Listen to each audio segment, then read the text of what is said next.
candidates who are running for the various positions, and then somebody who also was nominated. So I'm going to close, in following the procedure, I'm going to close the Senate. Mike Kennedy, as the secretary, as the vice chair of the Senate responsible for elections, will then reopen, and that means that the new Senate is in session, and those will be the people who can vote for the elections of the offices of the Senate. Once the ballots have been collected, we will close the Senate meeting, the new Senate meeting, and I will reopen the whole Senate meeting. And then we'll get going on the program. So the meeting is closed. I'd like to open the meeting of the new Senate, the one that will take a seat in October. So all the newly elected members who will start their terms in October, all the continuing members whose terms will still continue into the 17-18 academic year are the ones who are eligible to vote. Mrs. Castagna is passing around ballots. I, for example, will not be able to vote because I'm finishing my tenure with the Senate in the summer. So we have several papers that are being passed out and also envelopes. One of them is a procedure. This is very much like the elections we do at the Assembly in the spring. You fill out the ballot, you fold it up. There are actually two ballots. I'm not sure we'll need both, but you fold it up, put it in the smaller envelope, and seal that. Put the smaller envelope in the larger envelope, seal that, and sign and print your name on the outside of that larger envelope so we can make sure the right people are voting. I should say eligible people, since you're all the right stuff. And then after we've confirmed that you are an eligible voter, then we'll separate the envelopes and throw the ones with your name on away, and then open the smaller envelopes that have the ballots and count the ballots. So we'll start with the larger ballot that has 3 candidates running for vice chair and 2 candidates running for a recording secretary. Obviously, Ramesh does not want to be both recording secretary and vice chair. So if you're voting for him for vice chair, you should probably pick a different candidate for secretary, because he won't take that one job if he gets the other. I'm not sure which I can't be judge, jury, and executioner? Yeah, exactly. And then next year you'll run for all 3 offices. So the first one is this ballot, 1 each for secretary, 1 each for vice chair. The candidates are Ramesh, Hazem, as well as Hazem Maragay, and Joan Wiener, who I also saw right there. So those are your candidates for vice chair. Candidates for recording secretary are Ramesh and Karen Goldsmith from College of Nursing and Health Professions, Ramesh from medicine, Hazem and Joan from business, and Ramesh from medicine. So as soon as you get these, if you can, this is the one you want to work on first. So if everyone can complete that ballot, fold it up, put it in the little envelope. Don't seal the little envelope yet until we decide if we need to use the other ballot. Yes? Since Ludo is running just for the chair and there is nobody else running, so can we vote for him by acclamation? That's certainly possible. Someone could make a motion to that effect. We have a second. Okay, all in favor of voting for, so we won't need the other ballot. So perhaps while you're working on the first ballot, we can do that. All in favor of Ludo being elected for another term as chair, please raise your hands. I'm sorry, what now? You're going to count? Oh. I did that job before. Yeah, sorry. Let me count.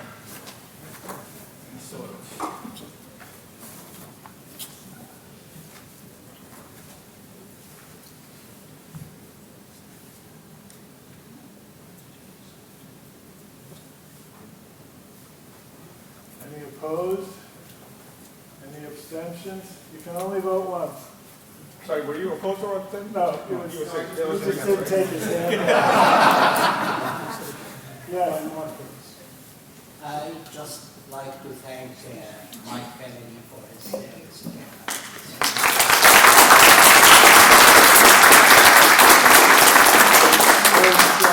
He's the most team player. He used to be the chair and he used to be the Be the vice chair secretary. and the secretary. And he was very instrumental. I remember Mike Kennedy when we are merged with Annie. He being the person Jonathan Hour more, voted yeah, Jonathan Hour voted aye. Put together the draft more- version of the- more active in that merger and working so hard with the Drexel University and with us to change the bylaws and all that. So I like again to thank him for all his service. Thank you very much. So again, if we could just fill out this one and then put it in the little envelope, seal it, put it in the big, little envelope in the big envelope, seal that, sign and print your name. And then we'll come around and collect them. We should have the results for you later on. One other issue, we're not entirely done with elections. We've elected new senators and standing committee members in March and April. We are now electing officers in May. In June, we have to elect chairs of each of the standing committees. And just today, we sent out a request for nominations for chair. The chairs are selected from the members of the committee. Again, the committee members who are new members for next year and the continuing ones will be getting those requests for nominations. I think the deadline is in a week and a half. During the month of June, we'll send out electronic ballots to all the members of each of the committees to vote for the committee chair. So rather than trying to hold a special meeting where everybody won't be able to attend, by doing an electronic ballot for committee chair, there's a much greater prospect that everyone on the committee will have a say in who the chair will be for the next year. Chairs of standing committees serve one-year terms, so we elect someone for that role every year. So that will happen. The bylaws call for that to be done by the end of June, and then we'll be done. I did want to thank all the members of the nominations committee for helping organize and make all these elections happen. I think the committee worked very effectively this year. We managed to have one meeting of the committee for the entire year. So just as vice chair is the best officer's job, nominations committee is one of the really good committees to be in, since at least this year we only met once. Last year we met it twice or 3 times, but we're getting even better at it. So. Great.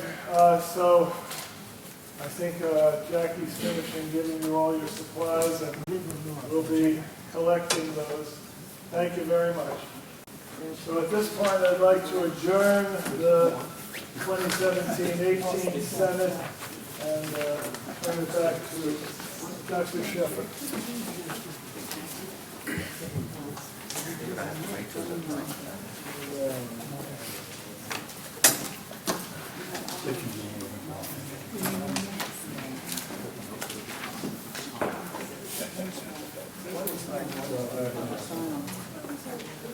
Okay, good afternoon. Thank you for your vote of confidence. 2 years ago, I said that this was my last 2 years, and then I got drafted, nominated, Pulled you back. and they promised me wine with each Senate meeting. So you'll be the beneficiaries of that. Let me second Hazen's comment. In the Senate meeting of June, we will have somewhat of a celebration, but I certainly want to thank Mike Kennedy for his dedication and service to the university to his college, where he was also an advice associate dean, and as a faculty member who mentored and taught hundreds, if not thousands, of students during his career. He is also a very good real estate salesman. His house sold within a couple of weeks. He's really kind of homeless. And then his new house in Portland, Oregon, where he moved to, is not quite ready yet. So we have found a little inn where there was some room, and Mike is staying there in a manger. But in the June Senate meeting, we will spend a little bit more time on the tenure of departing, well, leaving vice chair. I will give you an update, and we will email the budget document to you later today. But before that, we have invited Tom DiChiaro. He is the Vice President for Information Technology. I sat on Tom's search team. He promised me wine. He's very much in love with wine. He sells it. I do. But he's really here to talk about IT and to kind of give a presentation. Schedules made it really difficult for us to kind of get in line. But it comes at an appropriate time as we're also transitioning to some email systems and some other network systems. So we thought it would be a perfect time to kind of get an update from Tom and actually also kind of get to know him a little bit. Thank you, Ludo. Tom. So congratulations on your reelection. And not only do I love wine, It's condolences. as well, congratulations from my point of view. So I actually own a winery in New York, not too far up, a little bit, about 50 minutes north of Manhattan. So he's correct about my passion for wine, and I do have a bottle waiting for you. It's very expensive, too. Only the best for you, Ludo. So what I'd like to do today is take you through a presentation that I made to the President's Cabinet and to the Board of Trustees on the state of IT from a series of assessments that we've done internally and with some outside consultants. And I've been here just about, I guess, a year and 4 months. It's felt a little longer than that, but this is actually a really great institution. So let me go ahead and start, and then there'll be plenty of time for questions. And then I'm going to talk a little bit about the current state of the cyber threats that we have going on today. So when we did the assessment, the approach we took was, let's talk to as many people as possible. So I met personally with every single dean, a slew of faculty, a lot of students, all of the senior leadership, all the vice presidents, and all of the distributed IT that actually support the individual colleges, as well as all of the IT within the College of Medicine and Dean Shidlow and his group, and a series of doctors there. And then we benchmarked with a bunch of outside universities that what I would consider to be peer institutions for us. So similar size, top 100 schools doing a fair amount of research, so R1 type schools. We have sort of a unique situation here because at Drexel we actually support the IT operations for 3 other universities, relatively small, 2 of them in Pennsylvania, Cabrini University and Newman University, and 1 in Buffalo, New York. How we ended up with that, I have no idea. It predates my time here. A little bit outside our core mission to do this outside service stuff, but we've been doing it for quite some time now, right? About 10 years almost.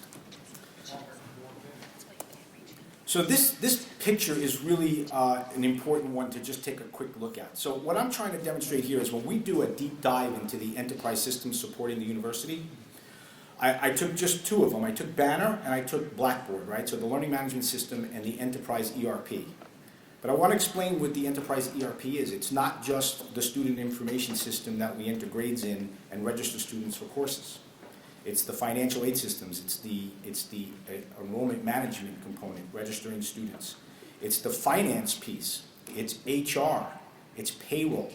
It's pretty much every business system that supports the university is run through the Banner operation. Every one of those little circles is another piece of software from another vendor or custom written that is connected to Banner in some way.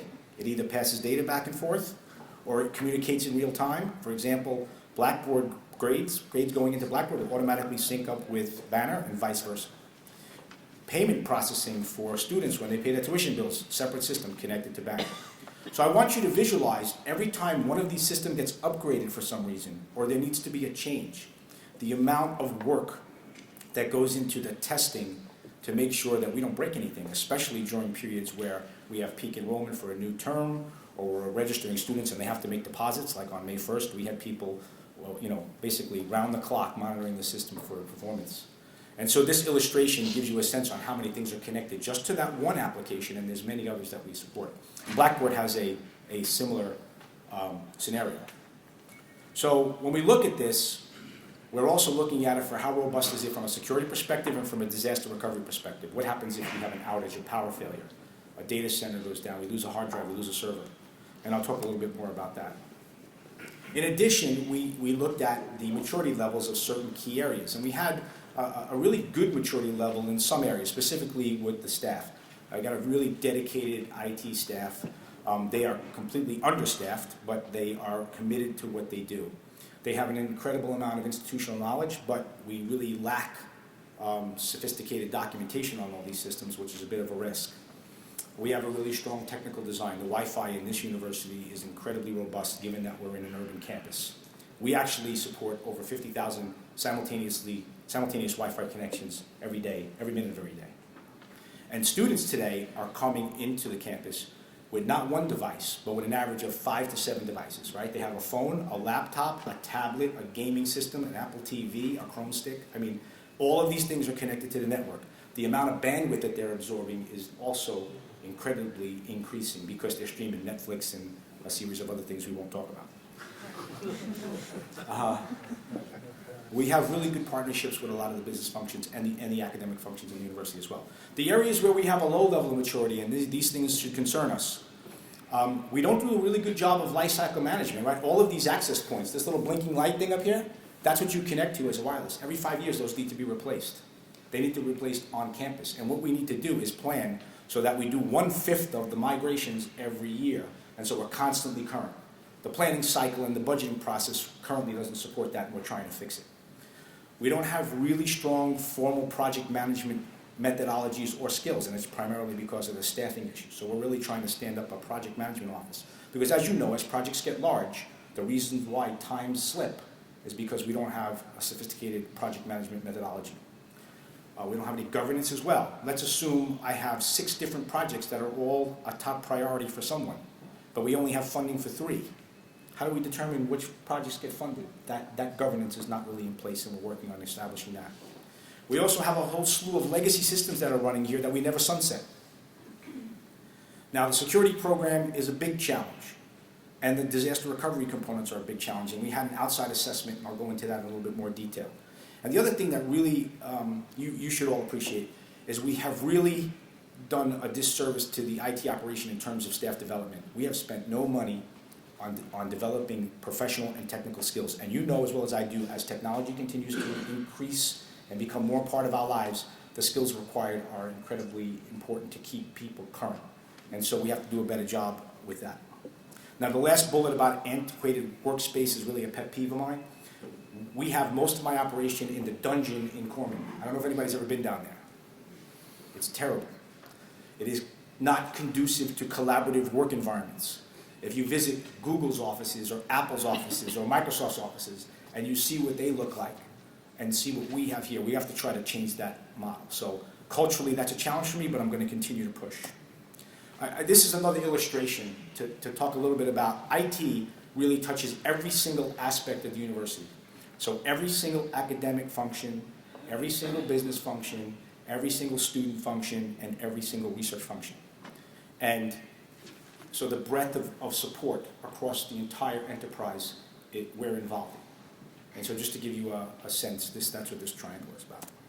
So let's go into the assessment that was done by Gartner Consulting. And when you look at Drexel compared to peer institutions about how our security program is here, our maturity level is at level 2 developing. The average is at level 3. So right away we have a gap. When they came in here, they identified some key areas. First and foremost, we don't have an information security officer. So we're in the process of, we have an active search going on right now. Do you know how hard it is these days to attract an information security officer? at the salary levels we're looking for. They're in big demand. They're in big demand. So I'll tell you a quick funny story.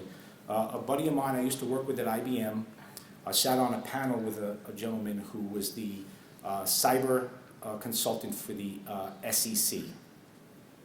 And so he's now ready to enter the private sector from working in the government for a while. And I was on the phone with him and I said, what's the salary range you're looking at? And he goes, well, I'm thinking somewhere between 800,000 and $1 million. And I said, you don't want to apply here because I almost thought about you laughing. But, that's kind of a bit extreme. But the guys with the skills that are really building sophisticated programs are really demanding some incredible money. But that's one of the gaps. And it's not only the security officer, but it's the whole security organization and the program we're going to wrap around that. And I'll go into more detail. The other thing is we don't have really great governance. So an example here is we house data at the university at different levels, right? We have at the medical college and in a lot of the research areas, we deal with HIPAA data. That's incredibly sensitive data. If we have a breach in that space, the financial risks to the university are incredible. And then we have all the stuff coming out of the financial aid office and student records, social security numbers, tax returns, credit card information. That information is also incredibly sensitive. But the syllabus for your course and stuff on the websites, well, we want that stuff to be out there, right? So unless we have a program where we're actually isolating certain data types with the users that need that data and build security programs around that, we're looking at trying to build a program that's a little bit more broad, and we're dealing with all types of data in the same way currently. And that's really not right because it limits your ability to actually react. We should be putting the most stringent security programs around the sensitive data and not around the data. And so we have a lot of researchers who are struggling right now because they're working on, let's say, de-identified HIPAA data, and we're trying to put the same rules around sharing that data with, let's say, another university in a joint research project than stuff that actually has identifiable information. So we need to put a program in place to make this more effective because we don't want to hamper. We're not here to hamper you. We're here to help you in the safest way possible. And the other problem that we found is that our disaster recovery programs are really worrisome. So our backup data center is 2 blocks away from the main data center. The average is how many miles? 500, 300, something like that. Now, that's the good news. The College of Medicine, their data center is under the autopsy lab. And there's no backup generator. And there was a period of time where we had some suspect liquids dripping into the data center. It was not a pleasant experience. So we got to figure out how to fix these things. That's a true story. Okay, so when we look at this, what are the risks that we have? Well, if we have an outage and we don't have backup power, or we have some sort of a major hurricane here and we lose both data centers, we could have an operational outage. We could lose sensitive data if we don't have the right programs in place. There could be financial losses. There could be government fines. These are the kinds of things that we're trying to mitigate. So Gartner came in with these 10 recommendations, and these address a series of 66 gaps that they've identified. But these are the top 10 they wanted us to focus on first. And we built sort of a 5-year strategy on how we get from where we are now to where we need to go. We are focusing on the first 3. I want to talk a little bit about this data classification one again. So item number 4 was what I was talking about earlier. We need a scheme to be able to classify data, isolate that data in certain spots, and apply a security program specific for the data elements that we protect. And so that we don't hamper people who are not touching that kind of data with the same security rules as the ones who are. And so the good news is we do have a search going on. I think we actually have a candidate who we're going to be making an offer to very soon, and hopefully we pull this off. So Gartner did, when they were on campus, they interviewed 28 people in representing organizations, including faculty and researchers. I even believe that Alistair sat in as one of those 28 people from a research perspective. They reviewed 40 current documents we have in place on how we do all of this stuff, and they've identified these 66 major gaps with 33 prioritized recommendations. I just showed you the top 10. So they came and presented this as well to the Drexel leadership and said, as a leadership team, you need to look at your risk profile and make a commitment to actually start to work on mitigating some of these risks. And so this is what they listed. I won't go into it one by one, you can read that. But here's the thing that's important. So at a level 2 level of maturity, our risk profile is just way too high, especially for institutions that are similar size. If we get to 3, we mitigate our risk pretty significantly. Now, whether or not we need to move to 4 and 5 is questionable. We don't necessarily think we need to get that far out. But we certainly need to get to 3, and so that's the goal over the next couple of years. So as a result of this, we listed a series of strategic initiatives that we started right about September. So when we look at the first one, building a security program, hiring a CISO, that's in play, that's already happening. We're looking at trying to mitigate some of the disaster recovery by moving certain services out into the cloud. So we've got 3 major projects going on right now. One is the email migration to Office 365. I know there's been a little bit of pain, but for the most part, that's been going fairly well. We are moving Blackboard out into a cloud-hosted environment later this year. That's going to be a fairly transparent one because we'll have both operations going on at the same time until we're perfectly comfortable. We're also moving a lot of standardized help desk that we run throughout the campus on the Salesforce platform. That's also cloud-based. So what this does is it eliminates the need for us to make major investments in new data centers a couple of 100 miles away to replicate to. By going with these cloud offerings, the disaster recovery is built in because they automatically replicate to multiple locations. And things like if we ever had an outage here at the campus, you'd still be able to access your email and your Blackboard systems just by using your cell phone connection or just to move off campus. And the other thing we're going to do is start to standardize the technology. So when you look at the data centers today, we have servers and storage arrays and network switches and access points from multiple vendors. And so the support on that means the skill set you need has to be broad. And so over time, as we do these lifecycle changes, we're going to actually standardize the hardware on one platform to keep the support costs down. We also have to invest in staff development. This is a big initiative of mine, and I will not get off it because I think it's very important. We have to make sure that whatever we're doing is within the strategic direction of the university. So student success is a big initiative. So as we make investments in IT, those investments should be in line with the strategic initiatives of the university. And then we got to stand up a project management office and some IT governance. We need to focus on some other areas of efficiency. And this Tiger Team concept, although we changed the name to Dragon Teams, Dragon Teams are like small groups of 3 to 5 people where we stick them on a problem and say, okay, for the next 3 months you get out of your job and this is all you work on, and let's try to solve it in a rather aggressive way. And we've done that at least 2 times. It's worked pretty well. And we got to ramp up the budget. Now let me tell you why we have to ramp up the budget. But first, let me just say those strategic initiatives align pretty closely to EDUCAUSE and Gartner's top 10 initiatives for higher ed. Okay. So here's a frightening chart. This is the average across the entire education industry. How much of your IT budget is spent on run, grow, or transform? So run means you're keeping the lights on. So typically about 75% of your budget should be kept keeping the lights on. Then you should be spending about 10 to 15% on initiatives that help you grow your operation. So if you want to increase student success, you want to increase enrollment, you want to have better classes, you want to raise SAT scores, you should be spending 15% of your budget on initiatives that support that. And you should be in the 10% range in transformational type technology, experimental stuff, experimental learning techniques or technologies that we could use in learning management systems, video conferencing, smart classrooms, things of that nature. We spend almost 97% of our budget on keeping the lights on and 3% of our budget on grow, none on transform. Those other numbers are the average for the entire U.S. education. It gets worse. If you look at the percentage of IT spend as a percentage of overall budget for the university, the average is 5.5%. The average. Top 100 schools are 7% or more. I was at Columbia the other day, 10%. 10% of their IT budget. 10% of the university's budget is IT. We, between central IT and distributed IT meaning the IT in the individual colleges, 3.5%. We can't continue to operate this way. So, just from a reference perspective, if you look at the budget for IT over the last 5 years, the only increase has been in contractual obligations, no investments. No investments in people, no investments in new technologies. So what does that mean? It means our risk profile is all the way over here.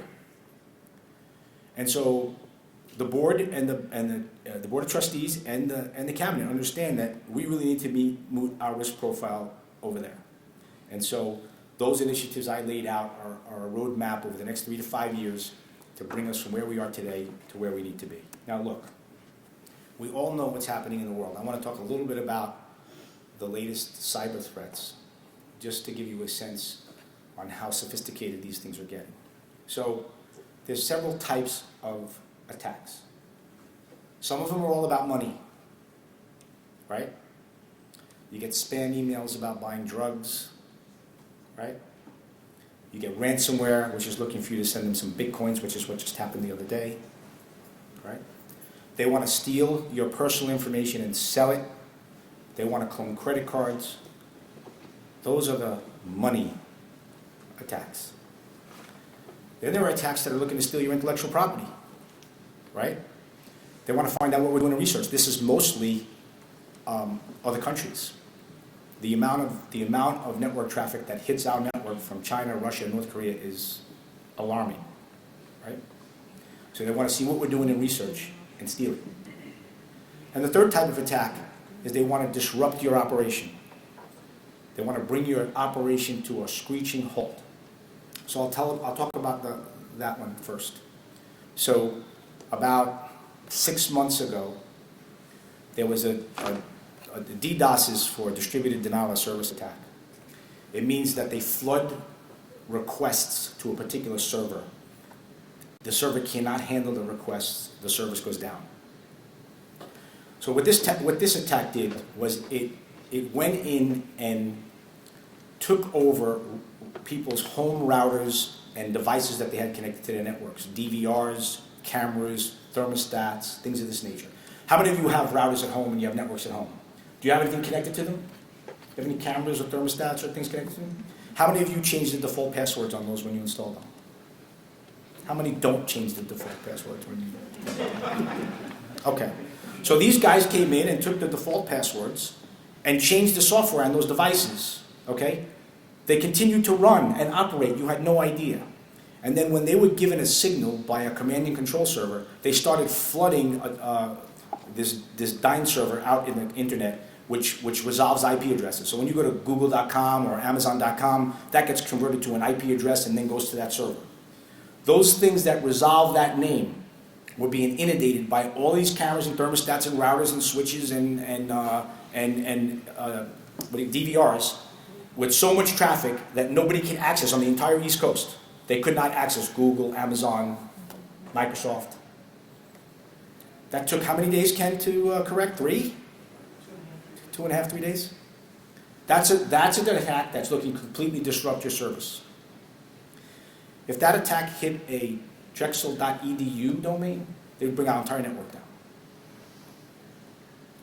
Now, there's over 1.5 million different variants of viruses created every day.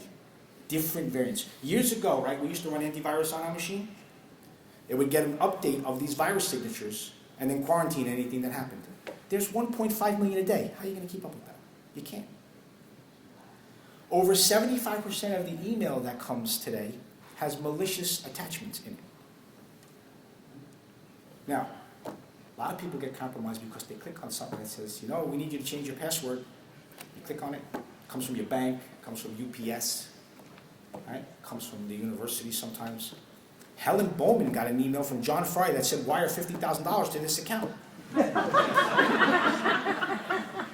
Now, she was smart enough to call us. But another university actually wired money. They spoofed the name on the email address. Scary stuff. Now let's talk a little bit about what happened. Oh, by the way, so this is what happened recently. This is 2016 numbers. The ransomware area, they made over $34 million in revenue in ransomware in 2016. And that was like the start of this. So what happened on Friday when that alert came out from our organization is that they created a worm virus. A worm virus spreads without you having to click on something. It took advantage of a vulnerability in a Microsoft file sharing component. And unless you applied the patch that came out in March, April, when did the patch come out? March. So in March, they had a patch for this vulnerability. Not everybody patches. So for us, we centrally patch about 3/4, is that approximately right? 3/4 of the workstations in this university, we centrally patch. That means you don't have to worry about it. We automatically upgrade your operating system for the latest software to prevent these exposures from happening. There's another 25% that we have no visibility to, which is why we sent out that alert. Because we could tell who was patched and who wasn't. But what this particular virus did was it infiltrated, and what ransomware does is it runs an algorithm that encrypts all your data. And it encrypts anything that you're attached to. So if you have a USB drive attached to your machine, or if you have a file share on a server somewhere, it encrypts all of those files you have access to. And unless you pay the ransom, they don't give you the encryption key. And encryption is very sophisticated. You can't crack this stuff. And so this affected somewhere about 200,000 machines worldwide. And it could have been a lot worse had there not been, someone had figured out what the kill switch was on this piece of ransomware. It wasn't really that sophisticated, quite frankly. What they did, they had put in a kill switch, meaning that if this particular domain was registered on the internet, before it encrypted your files, it would go check and see if the domain was registered. And I think that the person who developed the virus did it for themselves to be able to kill the virus across the whole, from spreading, kill the virus from spreading. Someone else figured that out. They went and registered the domain, and all new ransomware attacks stopped. But not until 200,000 actually occurred, right? They didn't make a whole lot of money. What did they make, about 40,000, 60,000, something of that nature? But there's also a variant out that doesn't have the kill switch. So there's a variant out there right now that doesn't have the kill switch. So there's a lot of people really concerned about this. And you can never make yourself 100% safe, but we need to be prudent about how we approach the problems. And it's a combination of everything, a combination of educating our workforce better about what these viruses are and how they operate. And I mean doing it in layman's terms so that it's easy to understand and what to look for when you receive certain emails that are actually phishing for you to click on things. But also for us to be able to put in a series of multi-layer defenses, perimeter defenses, so we can block things on the outside before they get in here, and then to put sophisticated software on your machines that use really advanced technology, almost like you can think of learning technologies to determine whether or not an executable might be malicious based on some information that it gathers over time. And so this multiple approach to security is what we're looking to implement as part of this strategy. So I think with that, well, this really slide's just trying to tell you that with everything that's going on with the Internet of Things. So there's a projection that in the next 2-3 years, there'll be over 50,000 50 billion internet-connected devices worldwide. And there's kind of an interesting fact. I mean, there's about 7 billion people in the world. Over 5 billion people have a cell phone. The other interesting fact is only about 3 billion people have a toothbrush. Seems to me like we should bundle the toothbrush with the phone.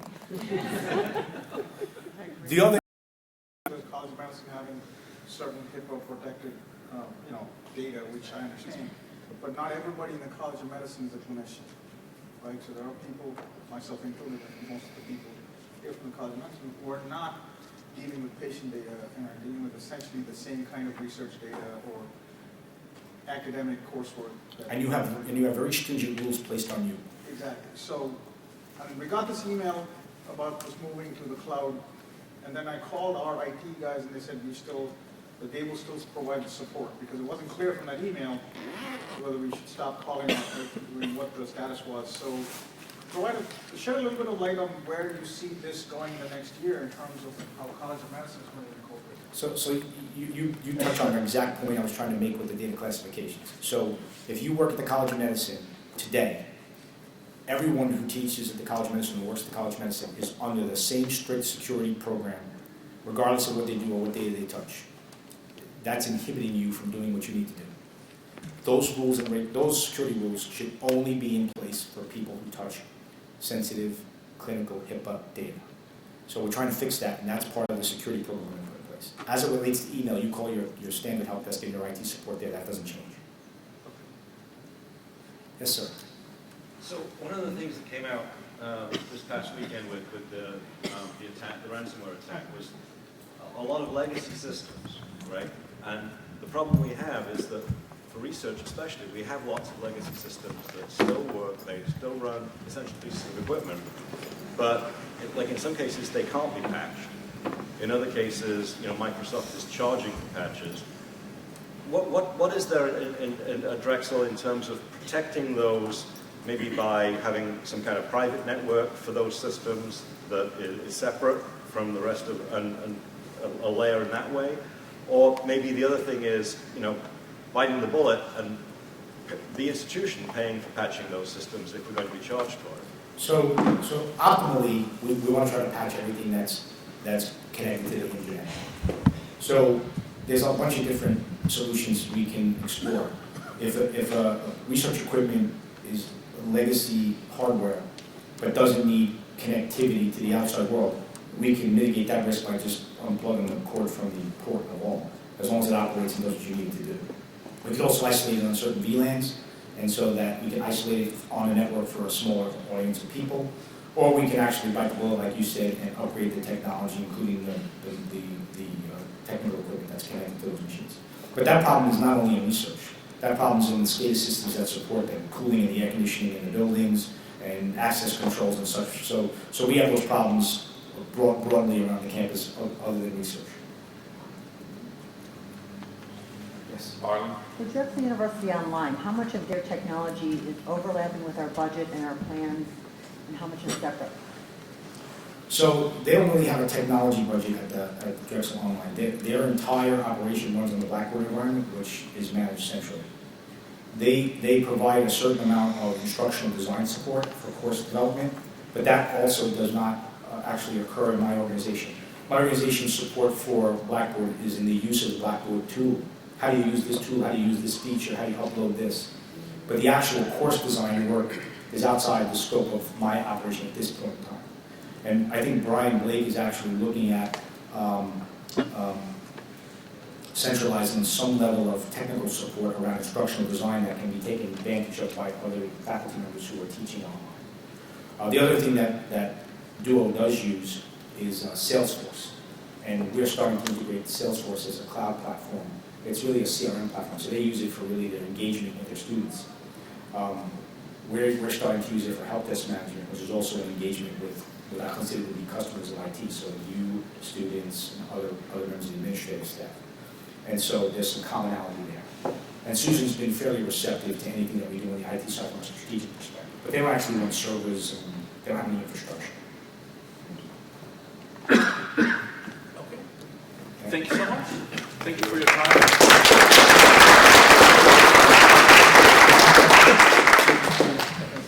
Thank you, Tom, and thank you to the team that supports you. We will continue to need all your wisdom. Thank you. And the wine. Yes, that's right. All right, so I'll give you a brief update on what happened since the last Senate meeting, and then we'll go to committee reports. As you know, in the last Senate meeting, we discussed a draft document of the Faculty Senate's response to the ongoing situation of financial stress, also known as the budget crisis in the university. We gave you that was on Tuesday, that following Friday by 5 o'clock, we needed your responses because we needed to turn it around. We incorporated some responses that came over the weekend as well. And then on Monday, we synthesized it, an executive summary with it, and I hand-delivered it to the President's office. I hand-delivered it to the President's office. I didn't see the President personally, but I gave it to his secretary to give to him. The next day, the President went on a donor-sponsored trip for 2 weeks, came back, and was not always reachable. So he was also not here really when the numbers kind of came in for enrollment. So the President came back 2 days before the board meeting, which was last week. I have not had a chance to personally talk to the President yet. I will. I do have a scheduled call in and a text message to get a response so that we can sit down and discuss. The first conversation, there'll be several conversations, And as we had agreed at 2 Senate meetings ago, certain statements would not be in the document, but they would be accompanied by a personal letter that has also been created. I will give that letter to the President when I meet him in person, because I need to discuss it when he gets that letter. That has been, that dealt with significant concern that we had about where the university in the sense was going. Our enrollment numbers, much to everyone's surprise, completely missed the budgeted mark or the feared mark or the worried mark and even the hoped for mark, where right now we have some 3,500 student deposits. Given summer melt, we were looking at somewhere around 3,125 students entering freshmen. So on one hand, this is good news. The other piece of good news is that our retention rate is also up by about 4%, which is also good news. It seems to me that in some ways certain things are working. However, we will have about 700 to 800 more students in the fall than we had budgeted for or hoped for or planned for. So it means that the residence hall that potentially would have gone offline will stay online so that it can house students. That will be Myers Hall. The retention also has an additional benefit or a financial consequence. The 4% increase in retention also means that we have to pay additional financial aid to those students. That is somewhere between $10 to $12 million, give or take. The net benefit of the new incoming class after cost, the discount rate is somewhere around 53%. So after cost is somewhere between $11 and $12 million, if I remember correctly. The $11 and $12 million will neatly fill the gap of the current deficit of the retention that has a financial consequence as well. So consequently, while we have a bigger class, and while we have, in that sense, higher retention and our yield rate is up, financially, we will by and large have to teach more students without really significant budget increases. As a matter of fact, the budgets will stay the same as they have been proposed. So it will probably mean some bigger classes. It will mean that we'll have to bring in more adjuncts.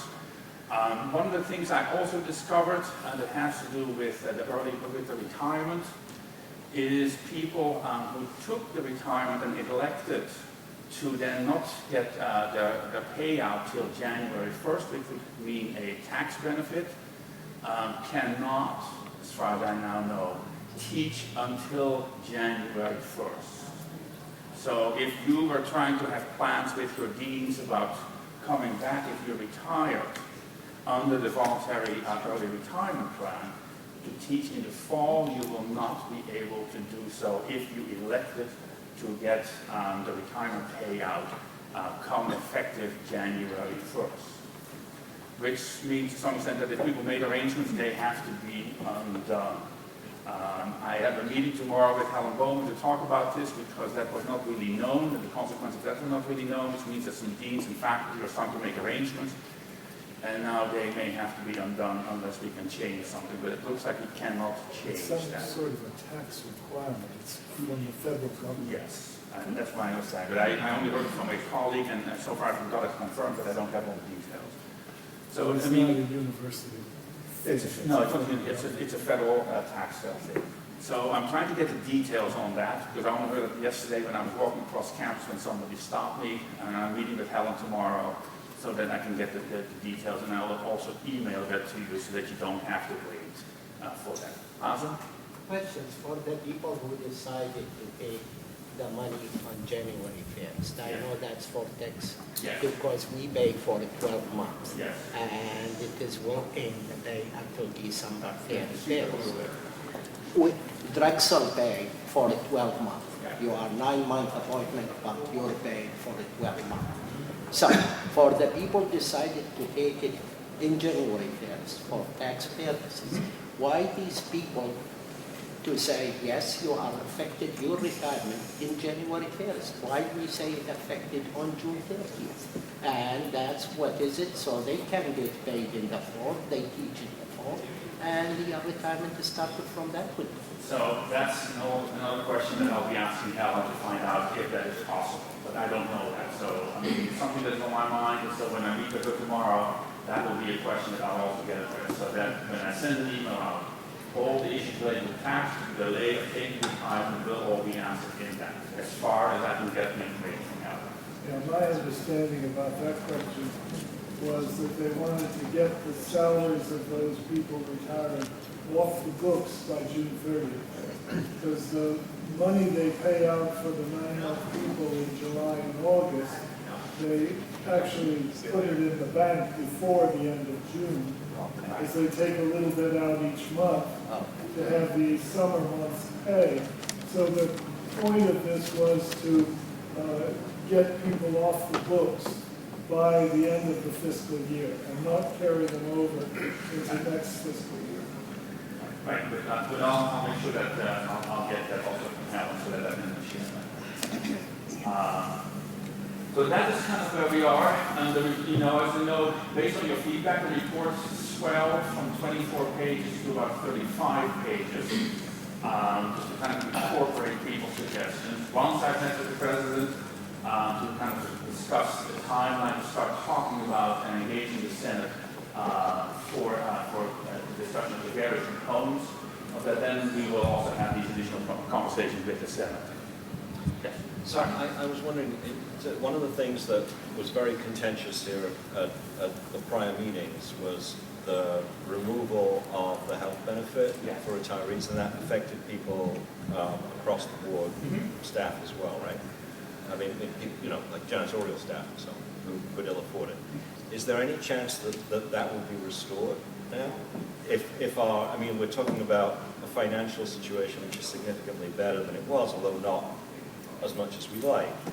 So two things. One, let me dispel that the financial situation is significantly better, because it is not. 10 million is better than zero. I mean, we have increased enrollment. The problem is we have also additional costs, right? Because planned taking offline of a dorm now can't happen, and so staff needs to be reactivated and allocated for that. The first part of the question is, can it be over 2 years rather than over 1 year when it comes to the time? It's something that I've asked Helen and I have not had a response to. But I want to be clear, I don't think that we are in a financially better position. The problem with this is we now don't have a model that predicts enrollment, right? We banked, when we made the change, we kind of targeted 2,900 and we ended up at 2,700. Then we targeted 2,700 and we ended up at 2,342 students.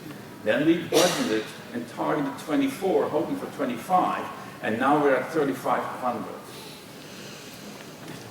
With a freshman class probably of around 3,125 students, give or take.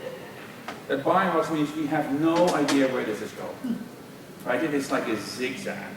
And so until we have some stability, it becomes very hard to project. They now are trying to budget for 2,700 students for next year. The problem is as well, and to be second after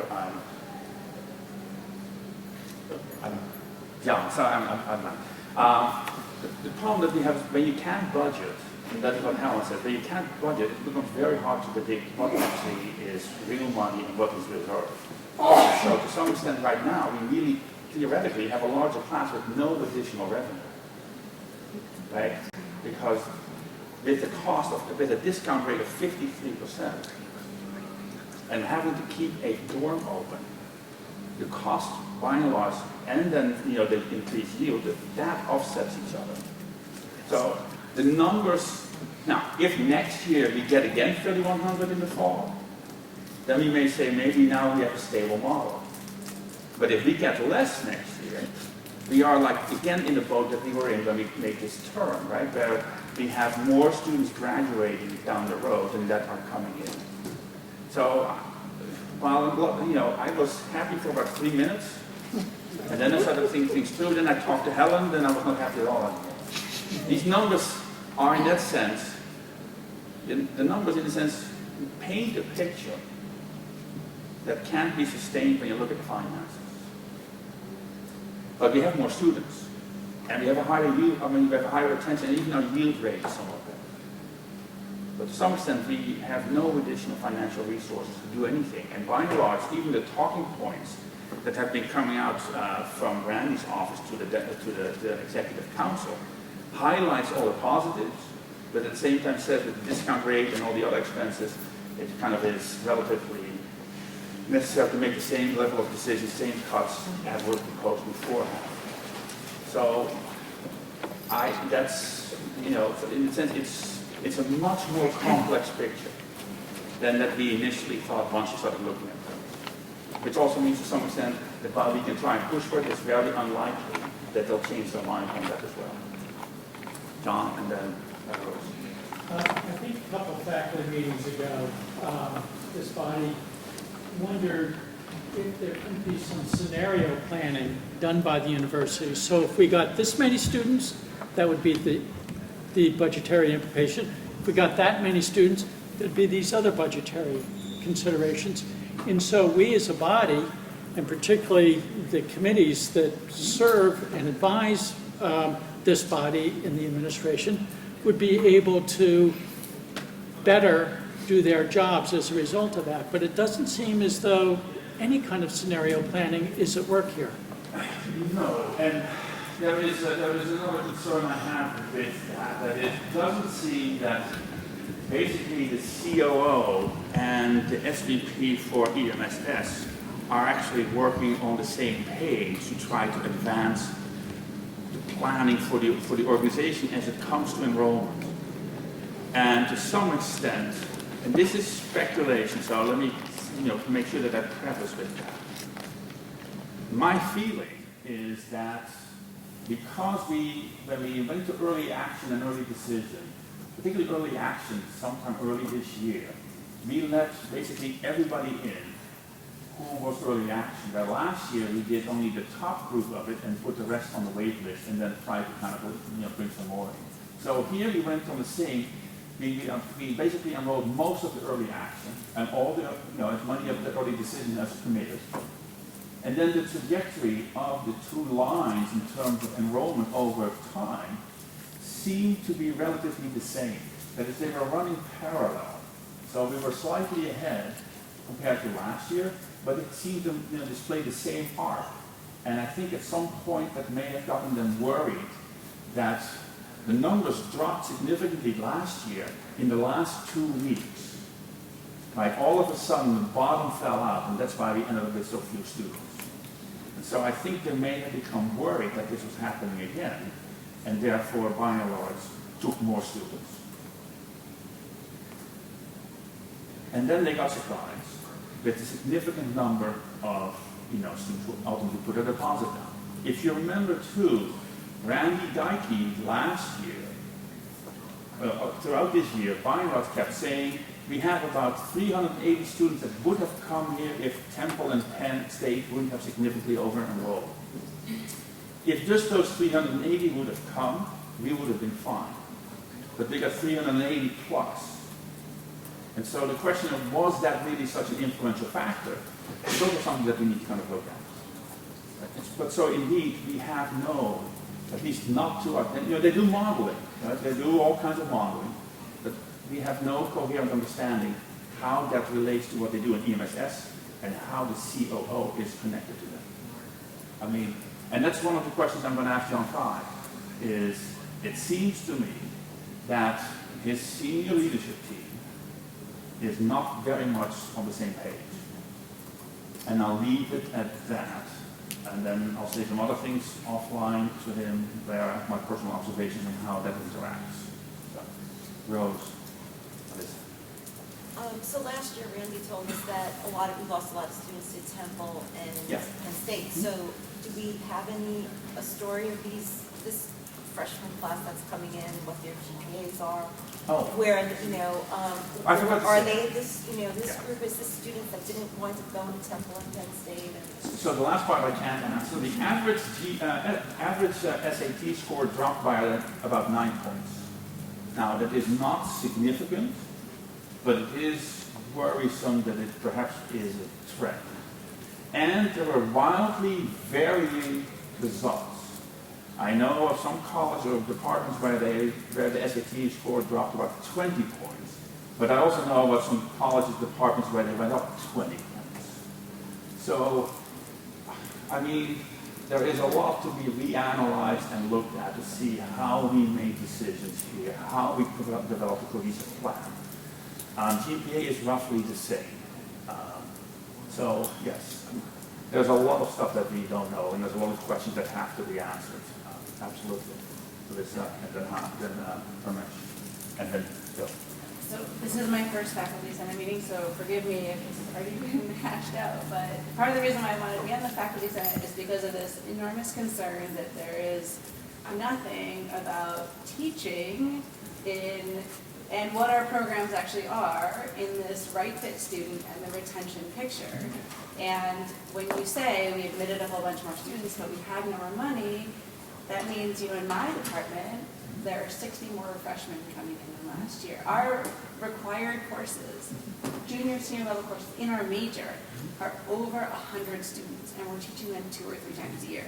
And there is no way that that is a model that's sustainable for a private university.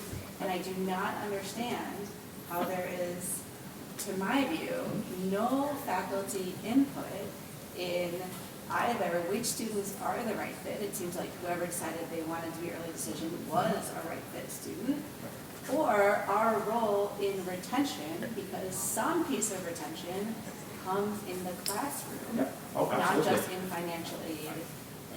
So, right. And so, by the way, in the report, we also said that we would take more students because we as faculty would just take over and help make sure that even if they were not so qualified, we would help them through. Well, be careful what you wish for, because now you have to.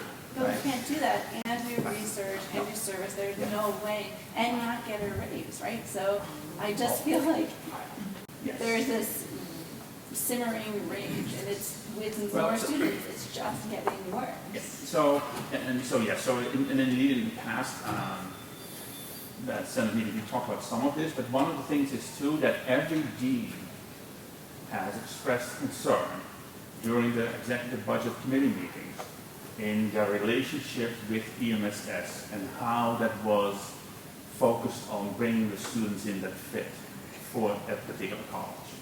So that is going to have to be addressed. It just goes beyond concern. It's not fair to the students. I agree. Or to any of us. I agree. Absolutely. And so now that we know the numbers, the conversations of some of the stuff that's in the report become a little, one, more urgent, but two, also a little bit of a different tone. Absolutely. That's all right. Yes. So, two questions. In terms of the increased numbers, was that increase across the board in multiple academic units, the ones that had not performed as well last year, now they've kind of made up for it? Almost all departments saw increases. Yes. And then related to that, one of the comments that Brian made at the meeting at the Senate meeting last month was that he's going to be evaluating about 130 different programs in terms of their future. Yeah, right? So is that now on hold? On hold No. because of this, or No, but I don't know what he is thinking. I haven't spoken to him since the numbers came out, except that he was mightily surprised himself as the provost about the enrollment numbers. How he is going to handle that, I mean, this is all really within the time frame of 7-8 days. So I think that both Helen and Brian just did not see this coming. And there was no indication that they had that this was going to happen. Phil, Mike. Will you be distributing a copy of the revised Yes, document? later today, the old and the new Senate will get the entire document. I was trying to see if I could talk to the president beforehand, because it's something I wanted him to know that I was going to talk about this.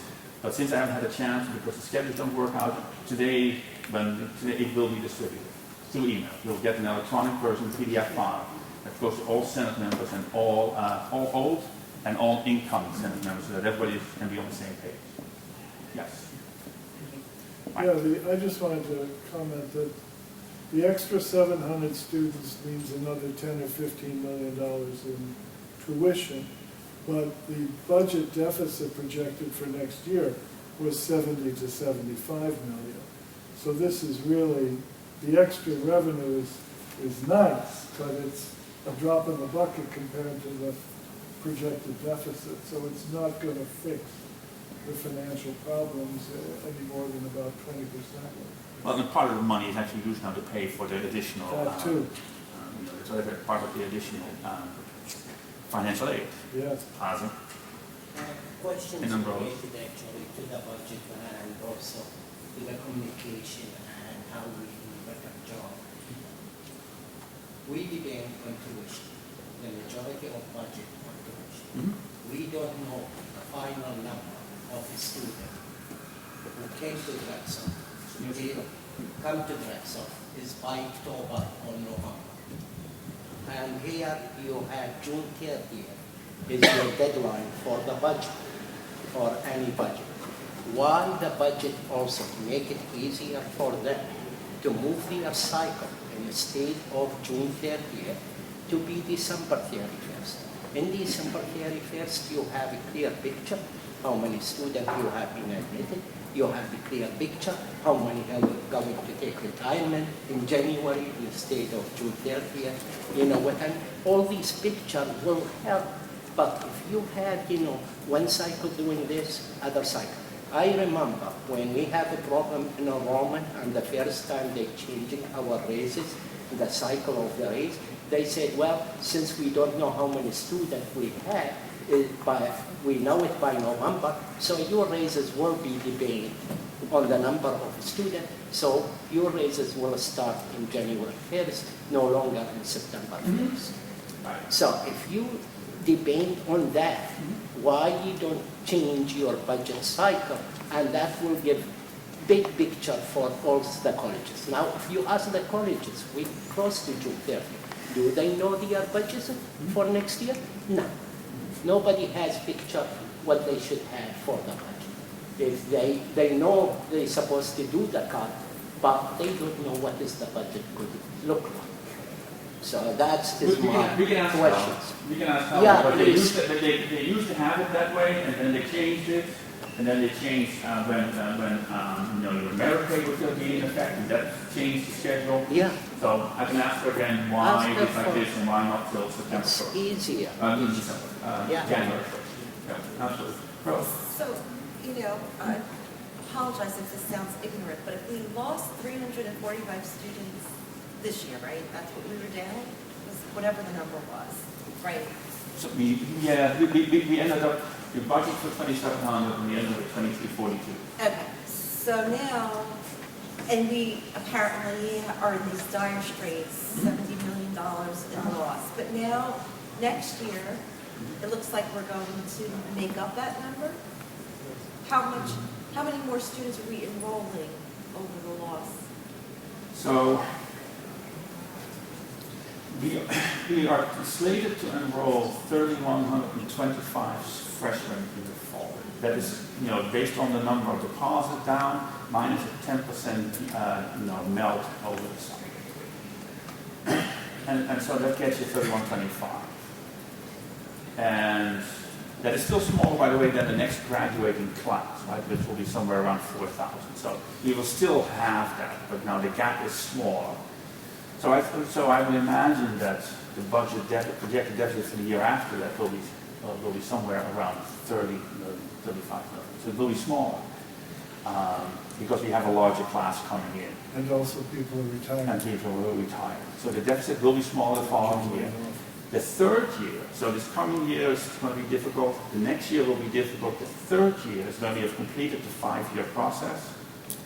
And then, as long as enrollment becomes stable, then we'll have more parity. And then that will slowly steadily reduce everything. But what's the magic number then of undergraduate admissions we're looking for? Well, so Hazen said last time, the president was here, why don't we pick 2,700, right? Guess what they picked for the next 3 years now, for the budget? 2,700. No, that's what they originally did. And then they got this enrollment. And then they're like, oh, So now they have decided to try and budget towards 27. Not higher than that, because they now are also talking about how this can be helped shape the class. They seem to think, in side conversations, that maybe we are now, that this is some noise that's still going up and down, but that slowly but steadily over the next 2 years it will start to even out. I mean, we have no model yet, so maybe there's something, but we'll find out when we have these conversations. We'll ask Randy to come here too, absolutely. Yeah, one of the meetings I was at with Randy when he was talking about the numbers and smiling. Yes, At a meeting I was at with Randy Dykey, where he was talking about the numbers and smiling broadly, I said, is this a one-off? Are we going to go back to 2,400 next year? And he says, nobody knows. So it's very much a wait and see game. If we get the numbers up and they seem stable, that directs one form of planning. But if the numbers go down again and it's just a roller coaster ride, then planning becomes a lot more complicated. Right, and so these, the next few weeks, when we finally will get a chance to not only talk to the president, that's just kind of just talk the general trends, but the meetings with Helen and Brian become much more important in this context than the meetings with John Fry as the president. He sets the tone, but ultimately Brian and Helen in particular, kind of as the two senior executive VPs, are the ones who kind of execute the strategy. How that will play out in their relationship with Randy remains to be seen. It's also something that I will talk to the president about. I just have not much confidence in how this is being modeled and projected, and how they're by lot saying this will be the expected enrollment rate when it becomes bigger. But Randy will say this is all noise as we are transitioning. The problem, of course, is the noise that he calls noise is something that has fundamental impact on all of us in classrooms and in support for advising and what have you. John will be the last one, and then I'm going to go to committee report. Would it be appropriate for the appropriate faculty senate committees to see what these various variations in enrollment, how we feel it will impact the academic enterprise regarding teaching and research? Oh, absolutely, and I think that every committee should invite the provost, the COO, and Randy Dykey and his staff. No, I guess what I'm saying is that it would be useful for us to report out. Yes. We're on the ground, we sort of Yes. understand the Okay. implications and applications of this. They may not, and so that might assist them in their modeling and executive decision making. That's assuming that there is one. But no, but I agree that, I mean, in committee work, this can be hashed out in a much more effective way than only Senate. But I will invite each one of them to come to the Senate, either as a team or individually, to kind of lay this out, where these projections are, and where things went wrong, or maybe overwrite. But yes, absolutely, committees can do that work, and particularly BP&D and SCFA have been looking at that already. But this also affects, for instance, the work in academic support, right? I mean, this generally also affects, of course, SCRSA, research and scholarly and creative activity. So it affects, to some extent, every committee, student life. So every committee can take a look at this, and that's why, you'll get, everybody has to report, and then you can also start a quiz from those perspectives with in-depth discussions. What these different, these different approaches from the different committees, and that comes together in the Senate, or the steering committee, and then the Senate report on a regular basis. And June will be the next one. Yeah. Okay. What better transition than to a report for BP&D? Who may say that they have no report anymore. Thank you. I think you've heard most of the budget information from Ludo. I don't have a formal report because our next meeting is tomorrow, and our last meeting was postponed because of the board meetings, and the COO, particularly Helen Bowman, was completely occupied with that. And so hopefully tomorrow we're going to hear some more information that we can start getting back to you about some of what's going on. But I want to reiterate what Ludo has said, is that, what we heard about there being problems, the problems are not over yet. And so there's going to be more coming up in the next month and a half. So. For Karen? I mean, this is probably the shortest report of the entire academic year. Okay, Michael. Okay. Academic affairs.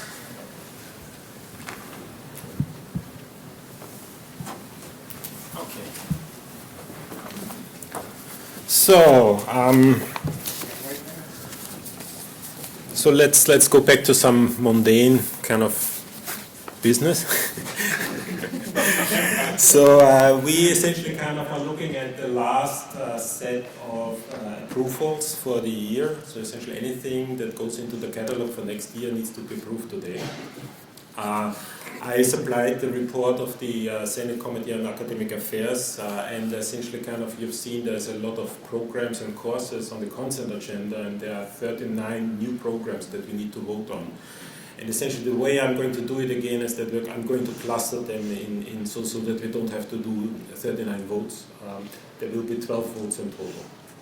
And I'm going to cluster them again in the new programs, and then the undergraded minors, the graded minors, then we have a particular kind of case of language proficiency certificates and then the certificates.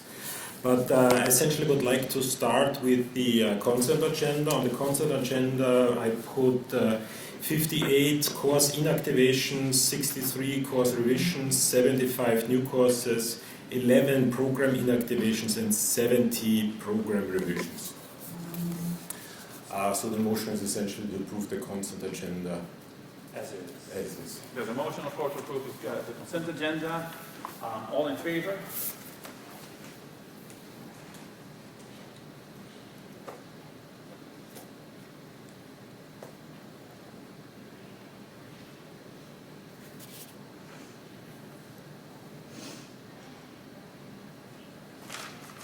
Abstentions? Nays? So moved. Thank you. I'm now coming to the new programs. We have invited the representatives from each and every program that was on the list.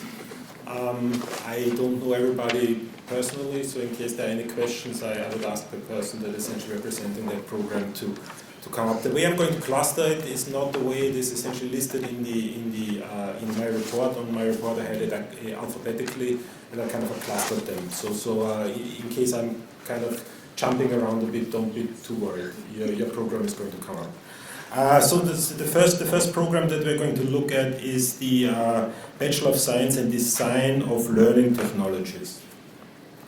So the motion is essentially to approve a new Bachelor of Science in Design and Learning Technologies.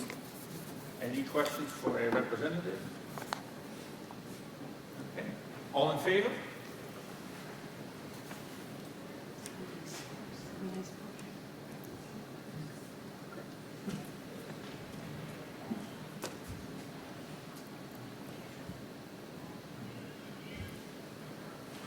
Abstentions? Nay? So moved. Thank you. The second one is a Master of Science in Global Health. So the motion is essentially to approve a Master of Science in Global Health. Any questions for, is anybody from What public college? health here? What college? That is the College of the School of Public Health. All right, all in favor?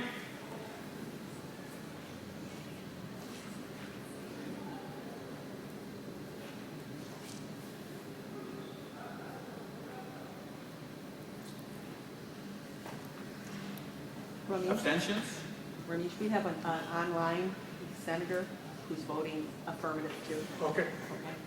Just for this one, or? No, for the previous one, For the- too, yes. So, you know how many you have? 29.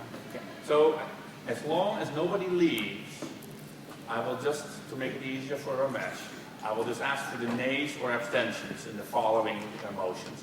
And then we'll have the same number of yeses. Including from online. Including online, good. Okay. Okay, thank you. The next three are joint or dual degrees. The first one is a joint JD MPH that I think is a collaboration between the law school and the CNPH, I think. The College of Master of Public Health, School of Public Health. Yeah, sorry. Any questions? Nays? Abstentions? All in favor? You don't need to raise your hand. You can have enough. Thank you. I just have to ask the question. Okay. Oh, John, are you leaving? Sorry, okay, then we'll be one less. Okay. Thanks. Okay, the next one is a dual degree MD, MS in medical science, and that's coming out of the College of Medicine. Any questions? Abstentions? Nays? All in favor? Yes. Yeah. We got this. I know. I mean, talk about the learn to reflect, right? Pavlov would be happy. So the next one is a dual degree, a MD, MPH, and I think that's a collaboration between the College of Medicine and the School of Public Health. Any questions? Wasn't that degree already existing? Because I know that we've had we've had students get that. It has been in existence for some time. We've made some revisions to the curriculum as we've changed our MPH curriculum. Okay, it came in as a new program, so there was probably kind of the revision was in a way that essentially, I mean, I have it on the list, so I would just kind of... Okay, no, I was confused. Okay. Abstentions? Nay? Yes? Yeah, so essentially kind of sometimes when a revision is kind of at a certain level, kind of the system essentially shows it as a new program, and we kind of made it a habit to kind of have everything that's kind of coming through the system as a new program to kind of go through the process. So the next one essentially are two programs, a Master of Science and a Master of Science in Nursing. So those are two in quality, safety and risk management in healthcare. Any questions? Nays? Abstention? Yay? So moved. Thank you. The next three I would like to put together. Those are essentially kind of things that essentially came in as new, but they're kind of sort of building on existing one. The first one is the PhD in Education. That actually is a name change from the PhD in Educational Leadership Development and Learning Technologies. It was kind of used, shortened the name. The second one is a concentration in biochemistry, which comes in as an extra program, but is essentially is a concentration in chemistry. And the third one is an accelerated program in sports management, the BS MBA in sports management. Any questions? Nays? Abstentions? Yays? So moved. Okay, we're almost done. So essentially now we have the minors. The first one are the undergraduate minors. There are 4 undergraduate minors. A minor in client development and customer service, a minor in human-computer interaction, a minor in immersive media, and a minor in technology. Any questions? Which academic, those are all from CCI? Client development, customer service is out of Goodwin, human-computer interaction is out of CCI, immersive media is actually in my department, that's in Westfall, and technology is engineering. If there are any questions for HCI, I can answer. Any questions? I have a question. Yes. In psychology, has human-computer interaction also as a minor? It's an inactive minor. Inactive. Nay? Abstention? Yay? Okay, now we come to the graduate minors. First one is a graduate minor in business analytics management, and if you remember, that one came in as a minor in business analytics project management, and there was an objection from the Senate during the first reading, and the colleges came together essentially and renamed it, so it's now business analytics management. The second one is a graded minor in advanced study in complementary and integrative therapies. The third one is a graded minor in economics data analysis. A graded minor in business. A graded minor in healthcare informatics. A graded minor in health administration. A graded minor in public health ethics and history. A graded minor in pre-veterinary graduate. Well, actually, kind of it's called pre-veterinary graduate minor. A graduate minor in sustainable operations management, that was the second graduate minor that essentially received an objection from the Senate during the first reading, that came in originally as a graduate minor in lean manufacturing and was renamed into sustainable operations management. A graduate minor in undergraduate STEM education, and a graduate minor in substance use and misuse. So it's a total of 11 graduate minors. Questions? Nay? Abstention? Yay? So moved. Thank you. Two more. So the first one are language proficiency certificates. We kind of created a number of language proficiency certificates. They're kind of slightly different from the regular certificates. I'm not going to read the entire title for all of them. So it's essentially called Intermediate Proficiency Certificate, and those come in Arabic, Chinese, French, German, Hebrew, Italian, Japanese, Korean, Russian, and Spanish. So a total of 10 language proficiency certificates. Any questions? Nay? Sorry. And this is all through education, which... These are all through Global Studies in Modern Languages. Global Studies in Modern Global Studies in Modern Languages. Correct, yeah. Nay? Abstention? Yay? So moved. And then we have 4 certificates, a nursing education certificate, a nursing education postmaster certificate, a certificate in interfaith and religious studies, and the NAE Grand Challenge Scholars Program certificate. Questions? Nay? Abstention? Yay? So moved. Thank you. That essentially concludes the work of the SCA for this year. We will continue kind of reviewing kind of proposal, obviously, but everything essentially up so far is going to go into the catalog. I would just like to use this possibility to acknowledge a couple of people. If you look at the status report, the SCA has reviewed a total of 2,062 proposals. Some of them were kind of inactivations, so they're very, very simple to review, but they really range from very simple to very, very, very extreme. Essentially, before I go to the subcommittee chairs, I'd like to acknowledge Linda Slees. She is essentially kind of reviewing every single proposal twice. Once before it goes into our queue, and then essentially once it goes into the catalog. And she is essentially checking every single syllabus, which is a total of 1,100 syllabi. So that actually is a significant kind of accomplishment.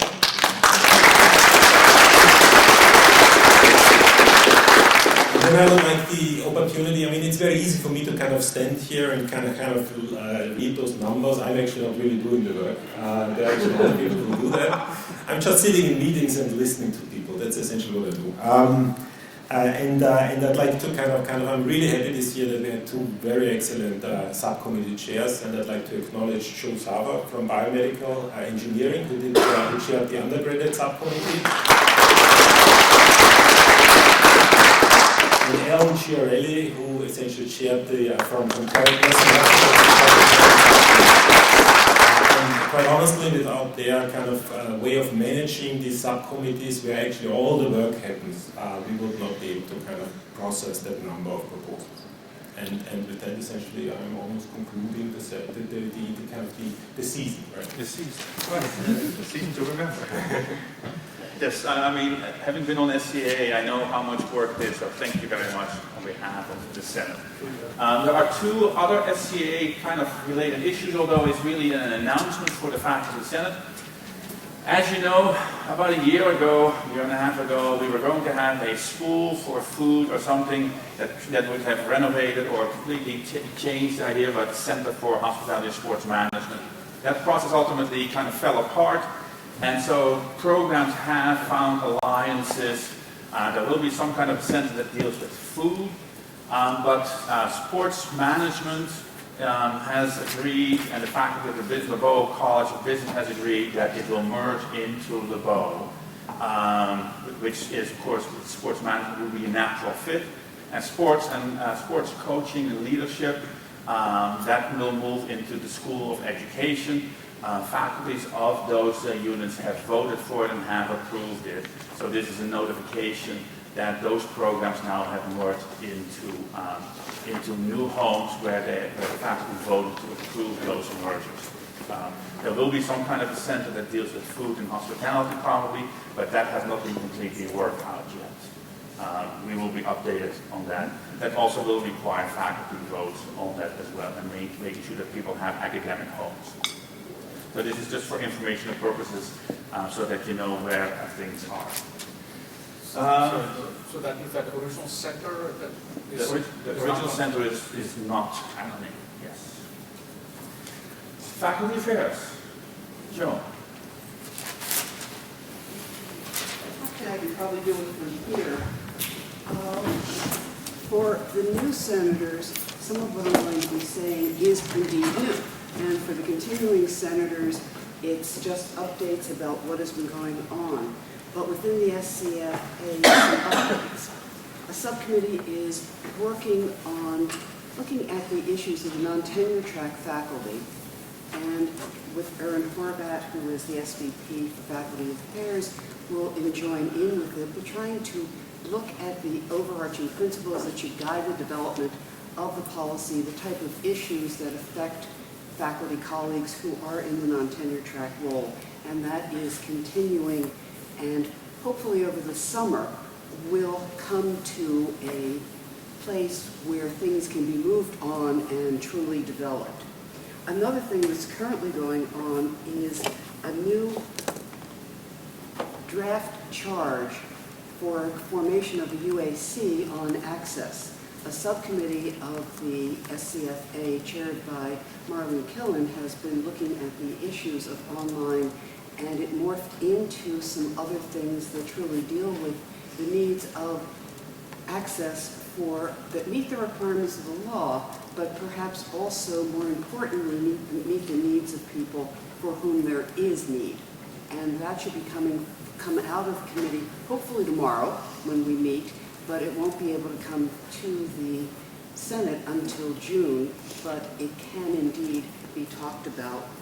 Another issue that is going on is around IP, an intellectual property policy revision that is updating things that were 20, 25 years old. And as we all know, there have been some changes in all of this since then.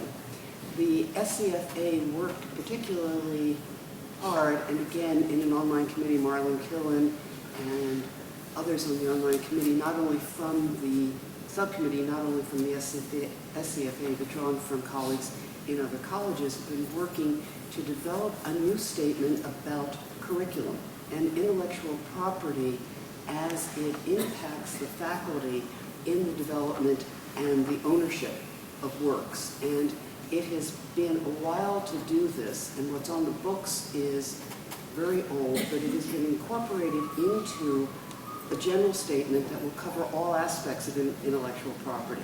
And that currently is being reviewed within SCRSA, the Senate Committee on Research and Administration, whatever it is, and also within our committee, and then more broadly in the university. And hopefully, the goal is to have that in place by fall.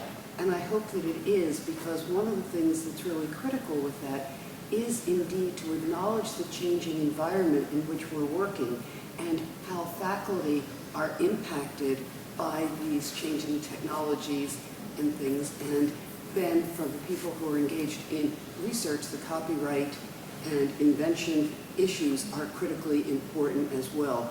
But one policy that would cover both, and again, from my committee, it truly is the fact of introducing something that does not catch up with what is, but leapfrogs to what it can be, and that's what we're hoping for. Ramesh?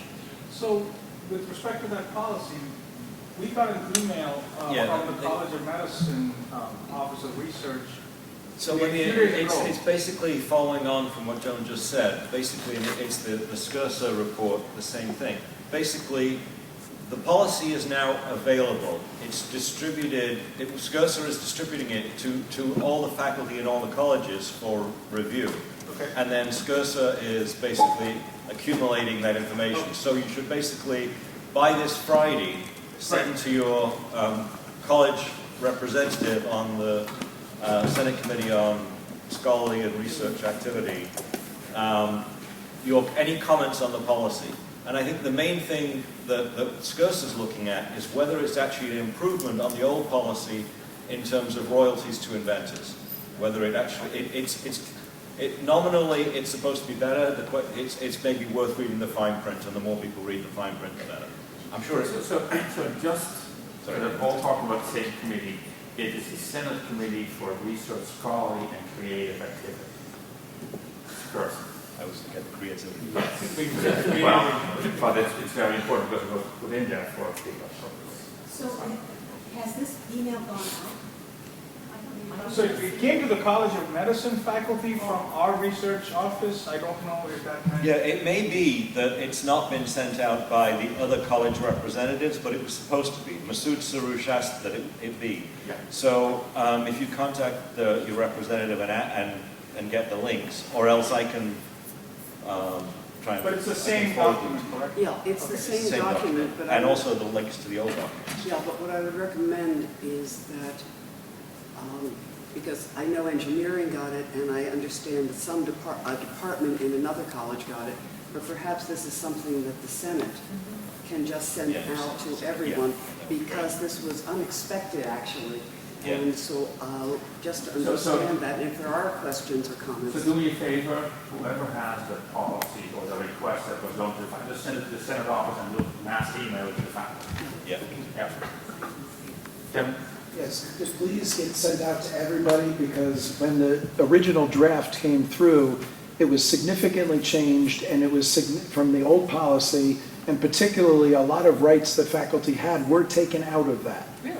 Yeah, and that's why it's important that the faculty get the links to the old policy as well as the new policy. And so I would also really, I understand things need to happen, but the administration, with all due respect, has been dicking around with this for too long. And if you say it has to be done by Friday, it hasn't come to me as of today.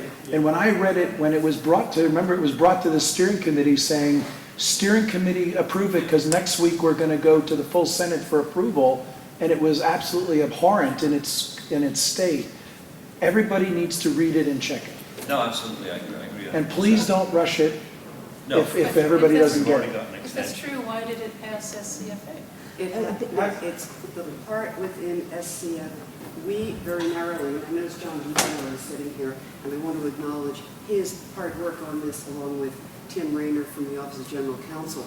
Within the SCFA, for a number of years now, we have been addressing the issue of curriculum, and in particular as it was brought up with online technology that had been done. So it's been very narrow to be within SCFA to focus on the portion that dealt with curriculum.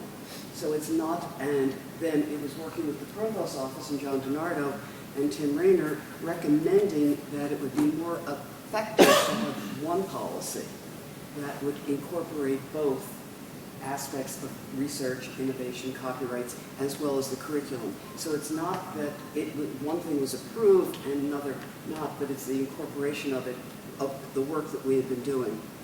So I'd just like to point out that the part that SCFA worked on did relate to the curriculum, not the parts related to research and invention. So that's this So committee. so there are two different committees looking at different Does aspects. this committee But now- approve of it? Now there's a common policy. So, It's the whole so, policy that you're sending out. so Did the, your committee approve it? No, we're soliciting so feedback. SCRSA is looking at the research part of it. SCFA was looking at the intellectual property related to curricula part.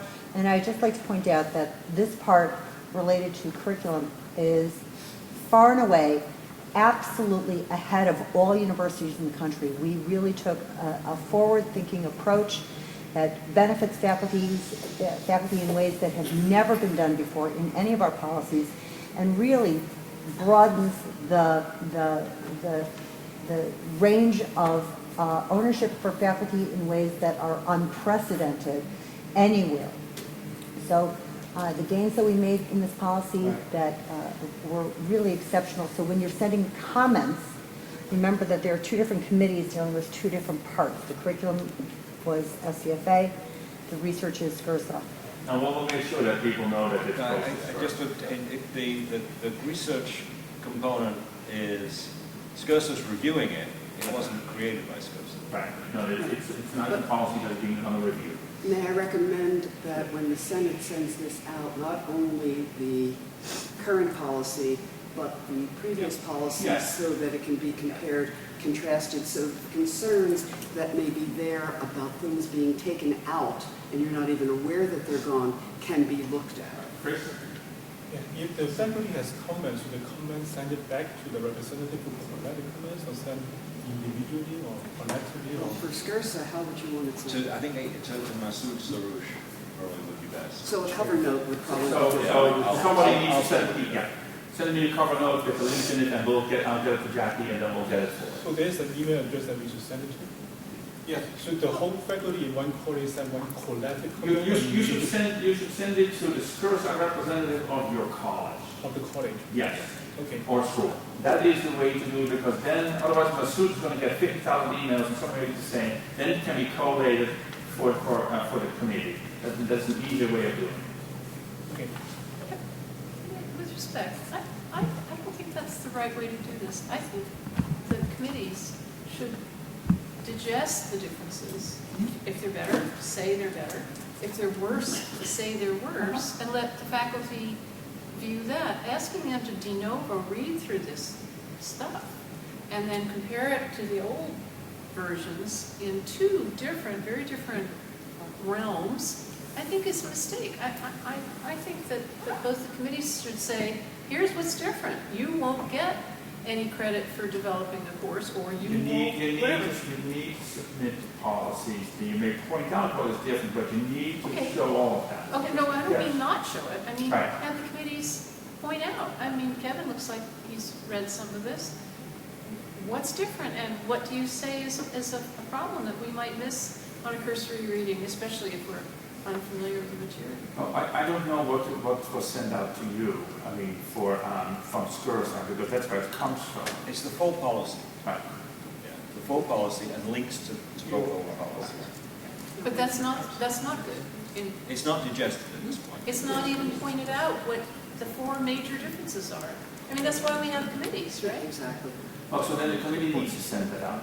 The committee needs to do the work with it in reviewing it and sending it out, rather than asking for the Right, so send the feedback old as policy we've to- done within our committee. Yes. So the committee will be tasked to send the old policy, the new policy, and the 4 or 5 areas that are different. And ours is easier because a lot of it's new. Yeah. Okay, so It's all new. Now, we'll make sure that Masood gets that message, and then it can be sent to the faculty. okay, and one other part of my report, since last February 2016, the SCFA has been working with Michelle Ravinsky and Nicole Sugarman from Michelle Ravinsky from the Office of Equality and Diversity, and with Nicole Sugarman from the Office of General Counsel on a revision of the OED 1 policy. I was tempted to say something when Tom was here, but because of the migration to Office and some of the things that happened with email, something you should have received this week, you didn't, or at the end of last week, or didn't, from me on describing the OED and what was going on. So that was although I've reported on it a number of times over the months as we've been working on it, particularly for the new senators, probably when you got an email yesterday or the day before talking about OED, it might have come out of context.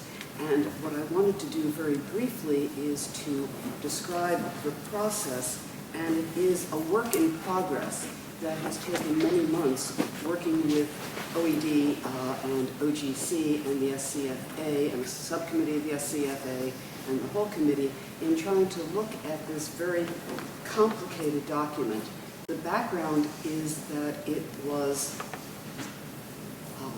developed as a result of an audit done by an external consultant who made recommendations to what needed to be done, and there's a current policy on the books that was thought to be inadequate. OED developed a replacement and brought it to the SCFA. The way the structure works within OGC, it's an administrative policy. It could have been adopted without consultation with faculty, but in the new sense we have of shared governance and really involving faculty, it came to the SCFA for its comment. And just briefly, that we had worked on it, and why I call it a work in progress, you'll be getting this because you hadn't, and get it to review, and it'll come up for discussion again in July or June or July. But briefly, we had met to talk about the kinds of things that impact faculty, trying to most effectively protect the rights of everyone. And this policy covers faculty to faculty, faculty to students, students to staff, students to faculty, staff to staff. It's a broad-ranging thing, but in our discussions, some of the things that came up that were particularly important was to add paragraphs stating the commitment of Drexel to academic freedom and inquiry and an atmosphere of mutual respect. It seems very simple, but it was something that was lacking in an original document. And that led to further development of saying, solve problems where they occur at the lowest level possible. Do things through mediation as opposed to a more formal system of investigation. And to also say that a student faculty administration board should be established to serve, to appeal, with appeals of any of the things that were done. These were all things that came in and process-focused changes. In the email you received the other day, indicating a concern about the time limit. In the original policy that is on the books, there's a 30-day limit for filing something. That is long outdated by the law as well as practice because of the way things can be done. And what was added to the policy was to say, yes, it has to be open-ended, but the longer you wait, the less able the university would be to follow up on a claim of some problem that might be of bias or concern to you, and therefore doing something promptly is the most important, and that was stated in there. What I've put in my own note, there are many questions, and achieving balance in protecting the rights and needs of those impacted is difficult. The law may require something, that doesn't mean we can't ask questions, and that's what we've been doing throughout, saying, why this? What has been going on? Why not? Why change the 30 days? But we're trying to move ahead, and again, when you see the policy, it'll come forward with some recommendations, some notations. It's a work in progress. We recommended, although there has been concern with the SCFA of turning over a perfect document, and to deal with it, is that to work to revise OED 3, which is really gender issues and violence, to revise that to, in light of what we've done with OED 1, to have meetings between faculty and staff, faculty and OED, administration, student life, student government, to see what the issues are that they're facing as they implement this or deal with it, and to perhaps make changes, but make it everybody more aware of what's critical of importance as we relate with one another. So that's more information than you wanted, but it's trying to set the context around the email that you received yesterday, which really does point to some of the questions, but you will have the opportunity to look at the original policy that is on the books and is being implemented now. The original policy that we had started with last February, and what is a draft policy that we are recommending move ahead, and the Senate needs best to deal with it. And I wanted to make these statements now, and if there were any questions, because I wanted to get away from the confusion. But you will be receiving an email that includes probably the information I've just given you, as well as the policies. And some potential next step, which clearly, when we talk about faculty administration engagement, this is something that we really need to work together, because we know across the country there are so many issues of academic freedom, of what's going on, of free speech, of both students, all the rest of it. But how do we ensure setting the context of the environment that we want at the university and the processes that most effectively protect the rights of all those stakeholders who are involved with it? So that's my pitch. Thank you. Any questions? Yes, Bill, and then Matt.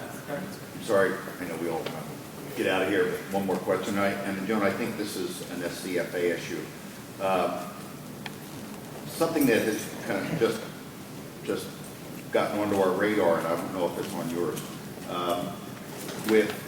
In Westfall, we have 9 retiring faculty members. Some of those, given the increase in enrollment for this fall, some of those faculty members are being asked to come back to teach courses in the fall. What is the status, or is there an accelerated status for them to achieve an emeritus rank so that they can teach as an emeritus professor as opposed to an adjunct? Yeah, I think that, one, they can teach, and they can teach in the emeritus status the way it is scheduled. Emeritus, and you're right about the SCFA. My understanding is the applications for emeritus will have to be in by June 1st. And then the process would take place over the next month or so. The board approves it in September, so you obviously have the question of whether it will be approved in time, but somebody would know. But I'm very well aware of it, and Ludo is as well, and working with Aaron Horvath on that. Okay, great, thank you. These are some of the intended and unintended consequences of what it is. And then the other surprise that Ludo talked about earlier is that not realizing that the good benefit of being able to take the incentive buyout in January because of the advantages of tax is the disadvantage of not being able to take it in, so you have to do it in September. So we're trying to deal with these things as they come up, but really make it work for the faculty member. Thank you. Joan, I know you've discussed this a few times, and I don't remember if you've said it already. This consultant's report that you talked about that led to, were you able to see that? No, I'm not certain whether there was, I can ask for that, and I will. Well, because it's a little disappointing because, if there are recommendations and then, if the recommendations, that things should change, if they're really required because of legal issues or if somebody thinks it's nice. Yeah, my understanding is the consultants work to develop the OED3 policy to meet the Title IX requirements. They did an audit in the university and recommended that OED1 be reworked to meet the OED3. I'm just The suggesting basic question is transparency. what's the basis of that work? I will find out for you and can report to you on that, Kevin, because it's a good one. You want to know why you're doing something, on what basis. Thank you. Any other questions for Joe? Okay, ready? Yeah, just 2 quick items. The Student Life Committee was talking about the impact of an increased size on student life, where in the past we talked about shrinking size. So one of the items that came up was the library and the cuts in library budgets and what's the impact on students. So I think the Student Life is going to invite the librarians to have a conversation, as well as maybe the academic support side. Also, the Office of Student Affairs presenting out and talk about the scenario, talk about their planning for the increased sizing in regards to housing, life on campus, welcome week, and the other thing was RA staffing. So they have different scenarios regarding the sizes, but they're still trying to figure that out as much as the university. The other thing that has occurred to me as we were talking about is not only the housing side of it, but the parking side for commuters, because they have to figure out how many people are going to be living on campus versus commuting to campus. So I think everyone's just waiting to see what those numbers are. So stay tuned. But they are, the Office of Student Affairs are trying to work through different scenarios regards to the. Any questions for Ray? Okay. Simon, first person? Yeah, I have one last thing on, in terms of the intellectual property piece. I know that there was the concern expressed that this was undigested, but I think it's relevant to think about the fact that intellectual property covers so many different items that really you want the people who are stakeholders who have different types of endeavors at the university to look at this policy as individuals. And just giving a sort of a digested version of, oh, here are the changes, may not really satisfy and meet the needs of the individuals. People who are developing algorithms versus people who are customizing the molecules versus people who are building devices. It's all very different. Well, that's why, you get the old policy, you get the new proposal, and you point at these two where the differences are. And then people can I make think up the their own. differences are pretty extensive, is the issue. Well, so when you go to bylaws information, we always have the redacted part and the underlined part and all the differences. I mean, So as long as our office has them, the three things, the old, the new, and then the changes, then we will send it out to the entire faculty, just to make sure. Okay. Academic support, anybody from here? Okay. Good. That concludes the meeting. The meeting is adjourned. I will see you.